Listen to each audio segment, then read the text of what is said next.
In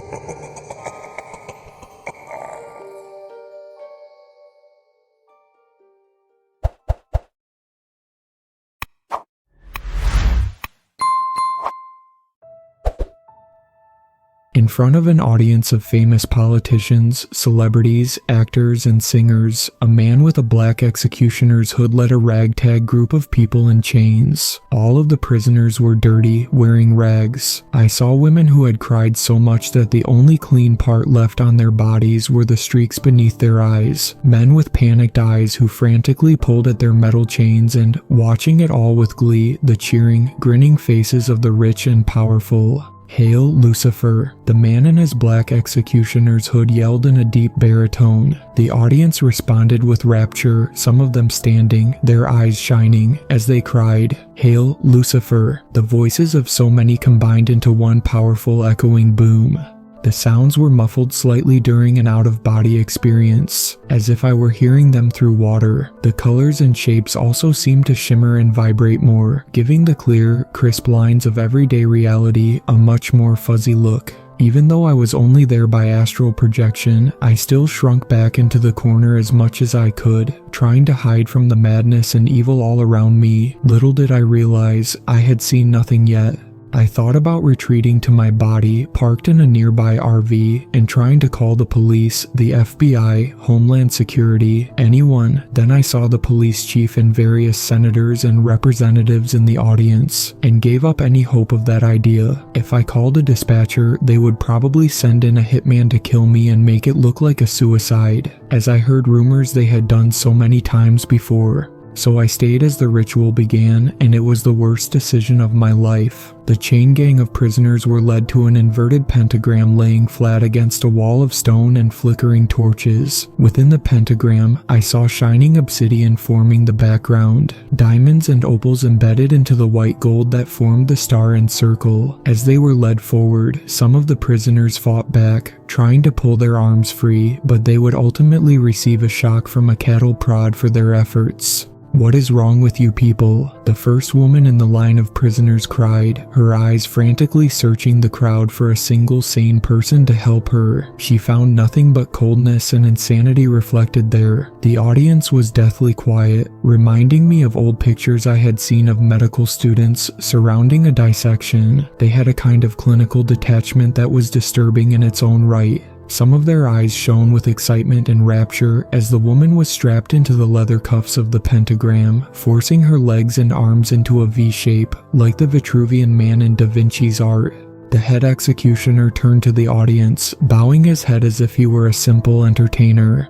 "The ritual will begin," he said brusquely. There was murmuring and the shuffling of random objects as the crowd stood, each pulling out a black book out with silver words embossed on the front. Floating slightly above the ground, I moved as close as possible to a beautiful woman in her early 30s in the back corner of the audience. I recognized her as a famous movie actress, countless diamonds and rubies shining on her body in an ostentatious display of wealth. The book read, Codex Moloch. The audience opened the books to the first page and read out in Latin as one, the screams of the woman imprisoned within the pentagram, being the only sound that broke the monotony. Returning from the back of the stage, the executioner poured gasoline over the imprisoned woman's head. She moved her head from side to side rapidly, straining, tears pouring down her face as she pleaded and cried.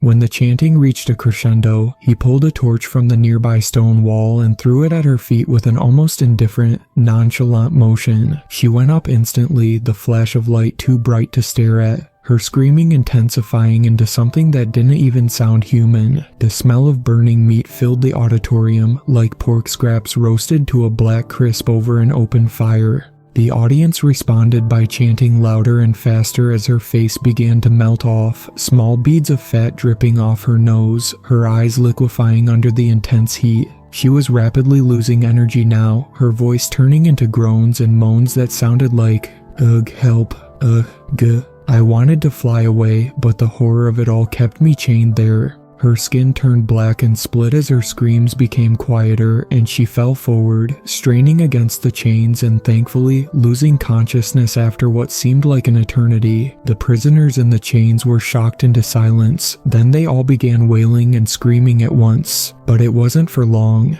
Out of the charred wreckage of her body, I saw a dark shape beginning to appear. The chains snapped open with a soft clinking sound, and the blackness rose into a shape 8 feet tall. It had the same charred, blackened skin as the human sacrifice, but underneath I saw bulging muscles and enormous strength as it moved forward. Its powerful legs had feet like an elephant, its hands lengthening into bone-white claws, but its face was the most disconcerting part of all. Its eyes were alive, flickering like the embers of a dying fire. Its mouth had the purest white teeth, each one looking like a pointed dagger within its black gums. The audience kept chanting, but it seemed to die down rapidly as the creature walked forward, and soon stopped altogether as it scanned them with its fiery eyes. Then it looked right at me, trying to make myself as small as possible in the back corner of the massive auditorium, and it started smiling wider. I knew in that moment that it had seen me. The demonic entity turned to the chained prisoners and began ripping into them with its claws, biting their necks and sucking their blood.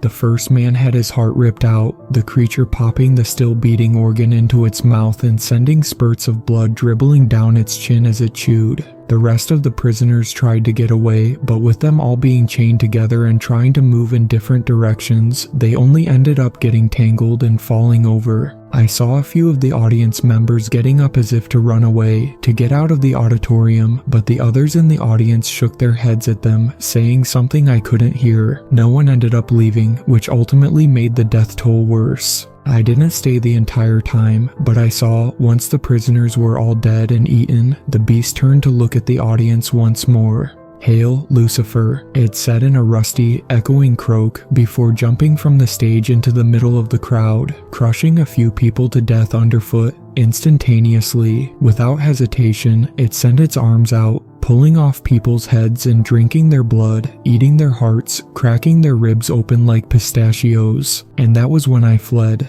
The last thing I saw on my way out was a stampede as all the famous actors, politicians, and celebrities tried to leave. But how many actually survived, I will never know. I had seen enough. Floating through the walls, out into the clear desert air, I returned to my body, parked a couple miles away in an abandoned campground in my little RV. As soon as I awoke, I ran to the bathroom, vomiting up my dinner, the dripping fat of that burning woman's nose and the sound the hearts had made when the creature bit into them, repeating in my mind like an endless loop.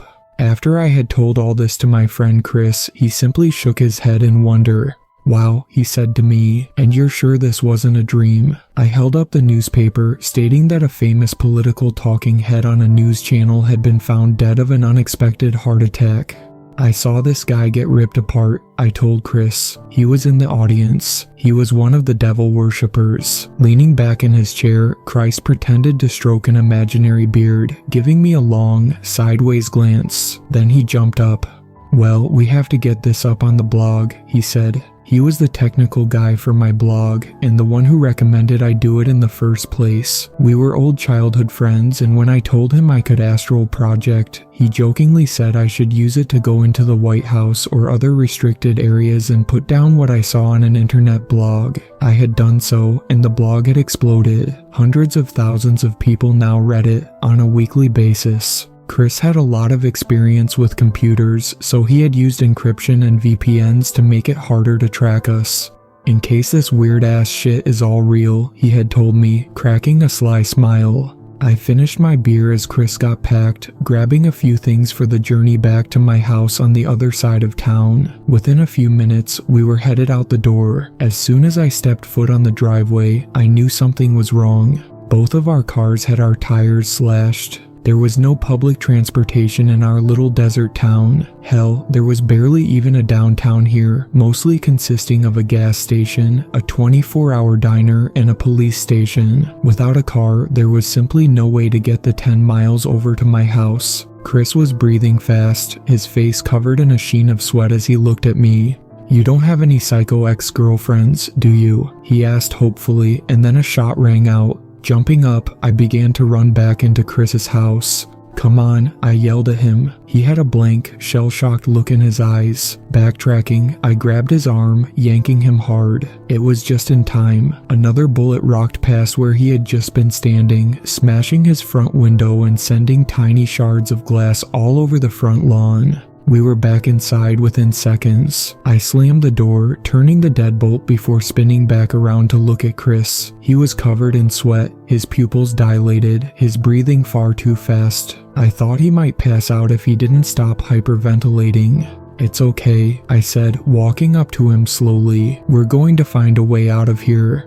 "My gun," Chris said suddenly. "We need it. It's downstairs in the basement." He spun on his heels, pushing open the basement door and barreling down the stairs. I followed close behind. As soon as I reached the last step, I heard a tremendous bang come from the front door, followed by slow, steady footsteps as someone walked in the house. Chris was opening the gun case, his hands still shaking. I quickly walked over, putting my finger in front of my lips in the universal sign of, "Don't say a goddamn word," while I grabbed the 30-06 from the case. He looked as if he would protest for a moment, then he snapped his mouth shut again. As quietly as I could, I unloaded the magazine, saw it was full of bullets, then clicked it back into place. It was just in time. At that moment, a huge foot kicked the basement door in. With a sound like the cracking of thunder, the door fractured into pieces. Then I heard the rapid descent of steps. The man who had been shooting at us was just an old farmer with a straw hat, denim coveralls, and a rifle. I shot him in the center of the chest as he sprinted, causing him to fall down the last 6 or 7 steps, sending droplets of blood flying in all directions as he turned. I saw it like it was in slow motion. He fell heavily, still holding onto his rifle. My ears were ringing from the tremendous cacophony of shooting a rifle in such a confined space. I ran up, putting my foot on the farmer's rifle and pointing the gun directly into his face. "Why are you shooting at me?" I screamed at him. He shook his head. "Not you," he said, blood bubbling from his lips as he spoke. "The other one kidnapped my daughter." He pointed to Chris, his movements getting weaker. I started to turn around, but a hammer came down on the back of my head just then. Looking up, I saw Chris standing there, but now he had a black executioner's hood on his head, the same one I had seen on the stage where the devil worshippers gathered. "You should have minded your own fucking business," Chris said to me, raising the hammer again to bring it down on my face. Without thinking, I took the rifle, pointing it up at his head and pulling the trigger. The hood flew off his head as the left side of his face exploded, and he fell back. Gurgling blood, he stared at me with his one remaining eye, a kind of intense hatred and evil there that I had never seen before. "Lucifer saw you," he said to me. "Your days are numbered, scum. Hail Lucifer." That was the last thing my friend said before the awareness faded from his eye and his choked gurgling stopped. As I crawled towards the old farmer, blood streamed down my scalp from the hammer wound. I pulled out my phone and called for help, vowing never to astral project into forbidden places again.